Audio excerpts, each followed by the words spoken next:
Hello everyone, आप सब कैसे हैं। मैं उम्मीद करता हूं कि बहुत अच्छे होंगे और अपनी पढ़ाई को बहुत अच्छे से कर रहे होंगे। मैं आकाश कुमार बढ़ाना आईसीटी वर्चुअल क्लासरूम में आपका बहुत बहुत स्वागत करता हूं। मेरे प्यारे बच्चों, जैसे आपको पता है मेरे प्यारे बच्चों, बेसिकली हमारी 11वीं क्लास है और 11वीं क्लास में हम लोग देख रहे हैं पॉलिटिकल साइंस और आज राजनीतिक सिद्धांत हमारी बुक है और उसी का पहला चैप्टर है राजनीतिक सिद्धांत का परिचय।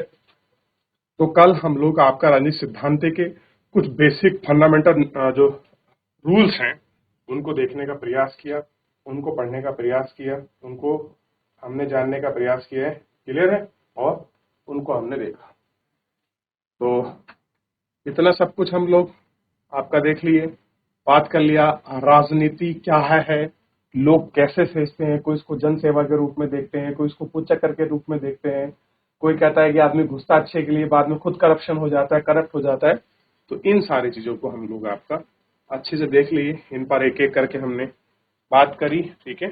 और इन सब चीजों को हमने आपका देख लिया। क्लियर है? इतना हम लोग आपका देख चुके हैं। देख लिया क्या दुर्भाग्यपूर्ण रहा है, कैसा कुछ स्थिति है और क्या इसमें था, इतना हम देख चुके हैं। आज हम इसमें आगे बढ़ते हैं।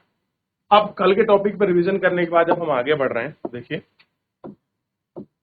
कह रहे हैं यह निष्कर्ष है कि राजनीति का जन्म इस तथ्य से होता है कि हमारे और हमारे समाज के लिए क्या उचित एवं क्या वांछनीय है या क्या नहीं। हम इस बारे में हमारी दृष्टि अलग अलग होती है। समाज में आपके चलने वाले बहुविधि वार्ताएं शामिल हैं। मध्यम युग से सामूहिक निर्णय वापस किया जाता है।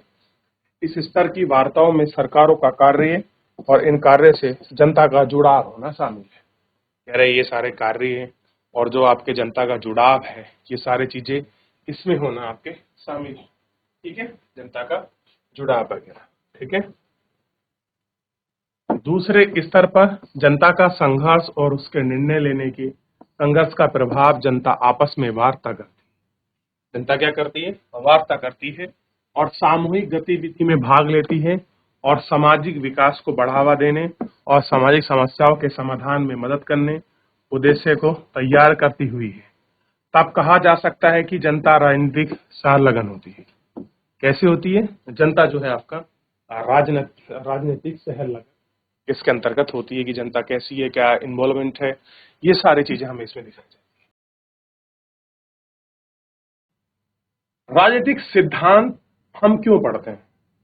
अभी तो हमने पॉलिटिकल पढ़ा, क्या स्थिति थी, आम भाषा के रूप में जो डिस्कस होता है वही था कि भैया आखिर में लोग राजनीति करते क्यों हैं, उतरते हैं तो उनका बिहेवियर कैसा हो जाता है, लोग राजनीति के बारे में क्या सोचते हैं, क्या कुछ निष्कर्ष देख लिए।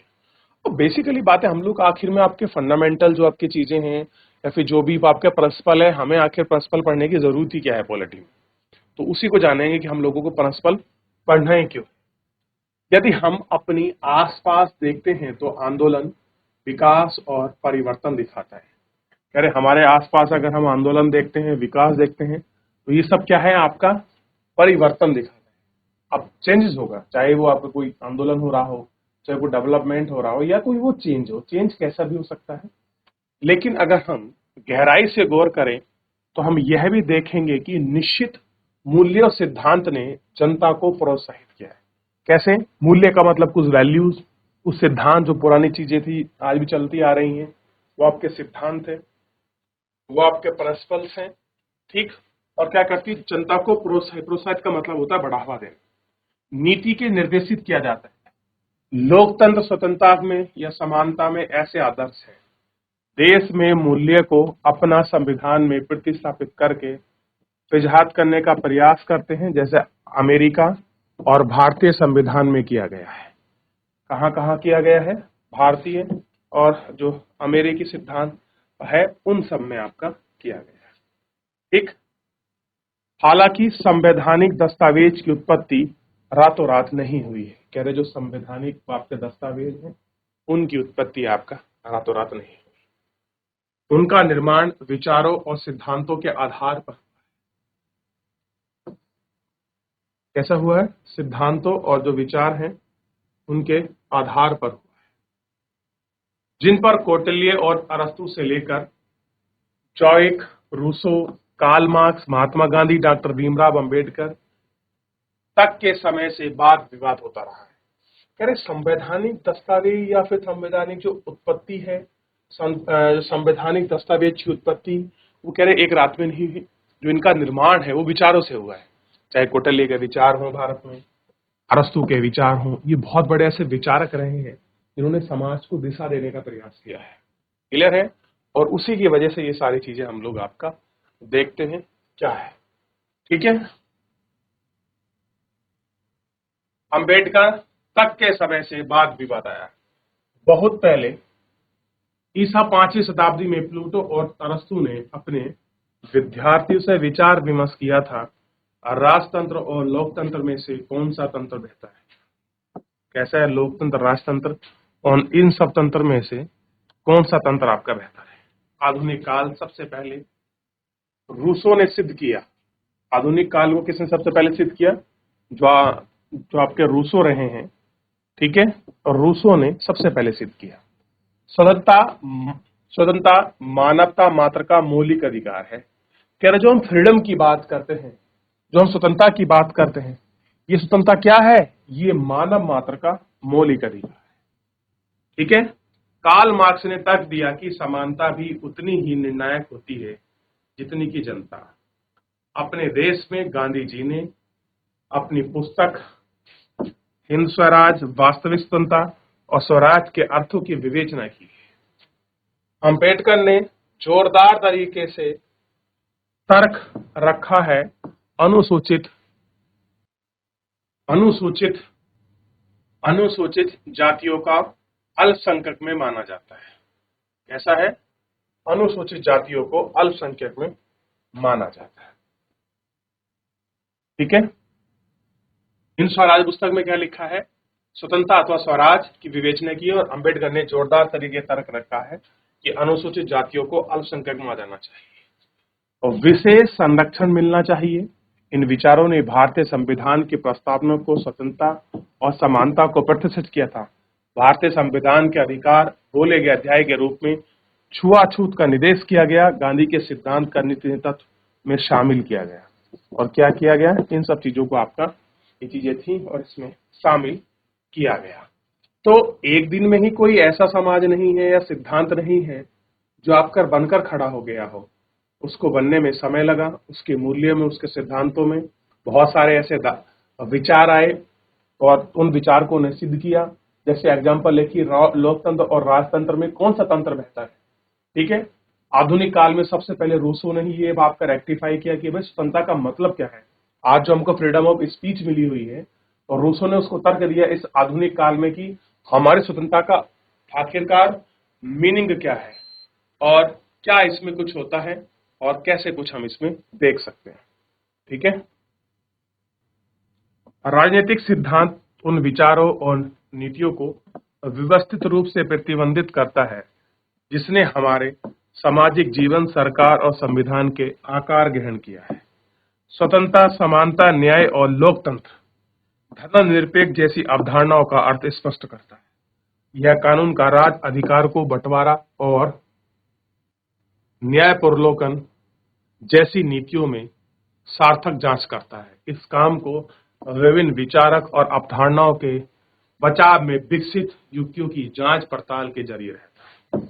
ऐसा है, विकसित जांच पड़ताल के जरिए जो है ये सारी चीजें रहती हैं। हालांकि रूसो, कार्ल मार्क्स और गांधी जी ने राजनेता नहीं बन पाए, लेकिन उन्होंने विचार को पीढ़ी दर पीढ़ी राजनेताओं को प्रभावित किया। ये विचारक ही रह गए, राजनेता नहीं बन पाए। ठीक है, क्या रहे? विचारक ही रहे।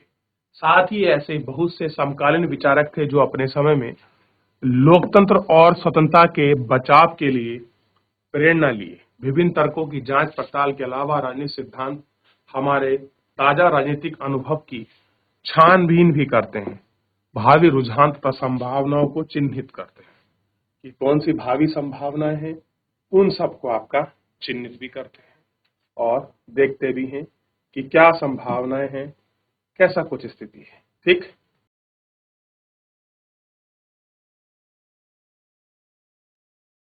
हो गया, आगे बढ़े।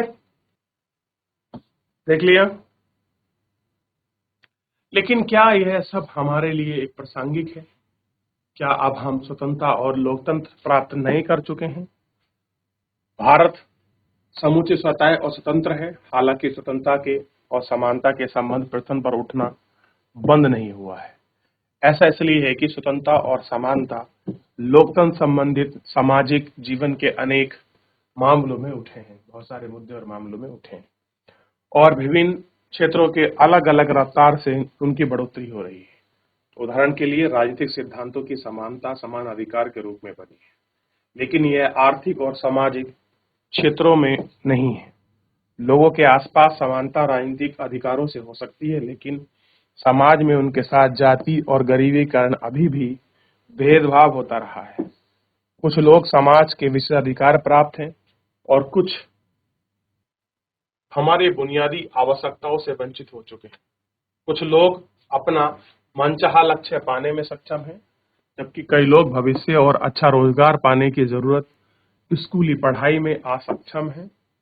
उनके स्वतंत्रता अभी भी आपका दूर का सपना है, यानी कि किसी लोगों के लिए स्वतंत्रता आज भी एक दूर के सपने जैसी प्रतीत होती है, क्योंकि बुनियादी आवश्यकताओं से ही वंचित हैं वो लोग।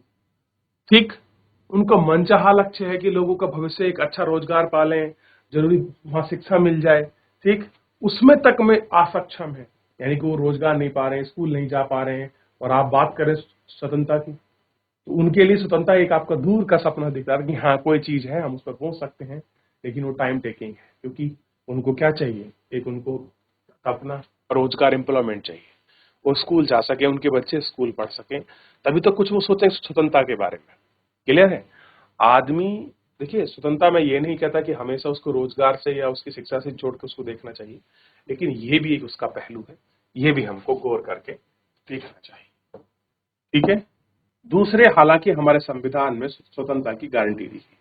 आपको पता है, आर्टिकल आप 19 को पढ़िए, 6 प्रकार की स्वतंत्रताओं की गारंटी देता है हमारा संविधान।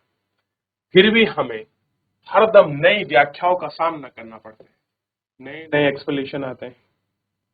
यह एक तरह का खेल जैसा है, जैसा हम शतरंज या क्रिकेट खेलते हैं या सीखते हैं, उसमें नियमों का उल्लेख करना होता है। इसी प्रक्रिया में हम नए और व्यापक अर्थ खोज निकालते हैं। ठीक उसी परिस्थितियों में मद्देनजर संविधान में दिए गए मौलिक अधिकार का निरंतर पुनर्व्याख्या की जा रही है। आप देखिए, हर चीज में अलग अलग रूप में आप देखेंगे, हर बार आर्टिकल 19 का अलग एक्सप्लेनेशन होता है। जैसे जीवन साथी चुनने का अधिकार भी है, और एक नया मॉडर्न आया कि भाई किसी व्यक्ति को इज्जत के साथ मरना भी जीवन अधिकार है, इज्जत के साथ मरना, राइट टू जो विनिंग है उसके साथ मरना। क्लियर है? ये भी एक इज्जत का है। ठीक है? और तो समय, आपके समय पर्यंत आपके नए नए नियम निकालेंगे। वो एग्जांपल दिया है आपका क्रिकेट गेम का, कि आप क्रिकेट खेलते हैं, शायद उस जमाने वो नियम ना हो, लेकिन आज की तारीख में वो नियम बन जाता है। ऐसे ही संविधान की अलग अलग परिभाषाएं दी जा रही है। इसकी एक बनती है तो आजीविका के अधिकार, जीवन के अधिकार में शामिल आयतों को उनकी पुनर्व्याख्या की गई है। सूचना के अधिकार की गारंटी का एक नया कानून द्वारा किया गया है। समाज बार बार नई चुनौतियों का सामना करता है, नई व्याख्याएं पैदा होती हैं। समय के साथ साथ संविधान में दिए गए मौलिक अधिकार संशोधन हुए हैं, इनका विस्तार भी न्यायिक व्याख्या और सरकारी नीति और समस्या का सामना करने में बन गई है। बहुत सारी नीति हैं, बहुत सारे रूल्स हैं, उन्हीं के साथ ये चीजें आपका आज भी बन गई।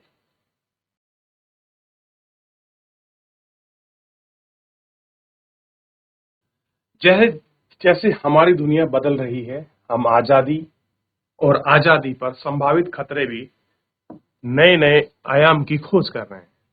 अब जैसे चीजें हो रही हैं, आप देखते हैं कि बहुत सारी रिस्क जो है, खतरे बढ़ रहे हैं, चाहे वो साइबर अटैक का हो, सीमा सुरक्षा का लेकर हो, कोई ऐसा भाषण ना दे दे जिससे कि जनता भड़क जाए, कम्युनल राइट्स हो जाए कुछ इस प्रकार के, तो ये चीजें भी एक इसमें चैलेंजिंग फेस आई। एग्जाम्पल के लिए, वैश्विक दुनिया में तकनीकी दुनिया भर में आदिवासी संस्कृति या जंगल संस्कृति के लिए सुरक्षा के कार्यकर्ताओं के एक दूसरे के सालमेल रखना बना रही है। कह रहे हैं कि अब जिस तरह से आदिवासी जो संस्कृति, जो आपके जंगल में लोग रह रहे हैं, और नए वैश्विक दुनिया के साथ उनका तालमेल है, इस पर आतंकवादी और अपराधी को भी अपना नेटवर्क बना लिया है। अब सबसे बड़ी बात है, जो आतंकवादी हैं वो भी इसमें नेटवर्क के साथ जुड़ गए हैं। इसके अलावा भविष्य में इंटरनेट द्वारा व्यापार बढ़ोतरी तय हुई है। इसका अर्थ यह है कि वस्तु और सेवाओं की खरीदारी के लिए अब हम के बारे में सूचना ऑनलाइन इन सूचना ऑनलाइन देंगे और उनकी सुरक्षा हो। इसलिए यूं तो इंटरजन यानी कि अंग्रेजी में आपका इंटरनेट का इस्तेमाल करना आपका नेटिजन कहा जाता है। क्या कहते हैं? नेटिजन। सरकारी नियंत्रण नहीं चाहते कि वे वयस्क यानी कि व्यक्तिगत सुरक्षा और गोपनीय बनाए रखने के लिए किसी प्रकार का विनियमन जरूरी मानते हैं। कुछ लोग मानते हैं कि इस प्रकार का जो विनियम है वो कोई आप जरूरी नहीं है। परिमाण स्वरूप यह प्रश्न उठता है कि इंटरनेट इस्तेमाल करने वाले लोग में कितनी स्वतंत्रता दी जानी चाहिए। ऐसी है, कितनी स्वतंत्रता दी जानी चाहिए? क्या आप अजनबी को अवांछनीय ईमेल भेज सकते हैं? कह रहे कोई व्यक्ति है जिसे आप जानते नहीं है, क्या आप उसे कोई ईमेल भेज सकते हैं? तो आज की तारीख में ऐसे बहुत सारे फ्रॉड्स हैं जो चल रहे हैं। क्या आप चैट रूम में अपने उत्पाद विज्ञापन कर सकते हैं? हाँ, कर सकते हैं। क्या सरकार आतंकवादी का सुराग लगाने के लिए किसी व्यक्ति को ईमेल से ताक झांक कर सकती है? कर सकती। कितना नियम न्यायोचित है, उसको नियम करना चाहिए। कुछ स्वतंत्र नियमों को राजनीतिक सिद्धांत में इस सिद्धांत को संभावित उत्तर सिलसिले में लिखने और बहुत कुछ इसको बेहतर प्रासंगिक है। कह रहे बहुत कुछ इस तरीके से प्रासंगिक बनाया जा रहा है ताकि हम चीजों को आपका देख सके कि आखिर में दुनिया के जो संभव खतरे हैं, कैसा है आपका ये जमाना जो आपका बेस ऑन इंटरनेट है। ठीक है, क्लियर है? और इसी पर इन्होंने चीजों को बताया है, चीजों पर इन्होंने बात। अब आप देखते हैं कि यूनान के एक एथेंस नगर में सुकरात को सर्वाधिक कहा के थे, यूनान के थे आपका सुकरात को सर्वाधिक विवेकशील व्यक्ति कहा जाता है। वह समाज, धर्म, राजनीति के बारे में प्रचलित मान्यताओं पर सवाल को कटघरे में खड़े करते थे और चुनौती देते थे। इसके लिए उन्हें एथेंस को शासक द्वारा मृत्युदंड दिया गया। एथेंस ने उनको मृत्युदंड दिया। सुकरात के शिष्य प्लूटो, ध्यान दीजिए, सुकरात के शिष्य कौन हुए हैं? प्लूटो। और प्लूटो के कौन हुए हैं? अरस्तु। और अरस्तु के कौन थे? सिकंदर। तो सुकरात के शिष्य प्लूटो जीवन और विचारों के बारे में विस्तार से लिखा गया है। प्लूटो ने अपनी पुस्तक द रिपब्लिक में सुकरात के नाम से एक चरित्र गढ़ा है।